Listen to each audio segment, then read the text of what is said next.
বর্তমানে দেখা যাচ্ছে যারা আগামীতে ক্ষমতায় যাওয়ার স্বপ্ন দেখছে তাদের দ্বারাই অনেক মানুষ, সাধারণ নিরীহ জনগণ থেকে শুরু করে তারা অনেক চাঁদাবাজির থেকে শুরু করে লুটতরাজ, জমি দখল, দোকানপাট দখল, হাট বাজার দখল, এমনকি সন্ত্রাসী কর্মকাণ্ডে ব্যস্ত হয়ে পড়েছে। তাই এদেশের মানুষ এখন ভাবতে শুরু করেছে যে বাংলাদেশ জামাত ইসলামী ছাড়া আর কোনো পথ আমরা সামনে পাচ্ছি না।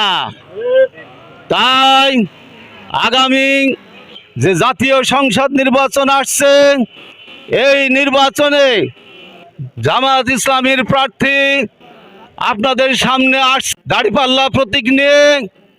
এই প্রতীকে আপনারা ভোট দিয়ে, আপনাদের মূল্যবান সমর্থন দিয়ে আপনারা জাতীয় সংসদে জামাত মনোনীত প্রার্থীকে বিজয়ী করবেন, এই আশা রাখি।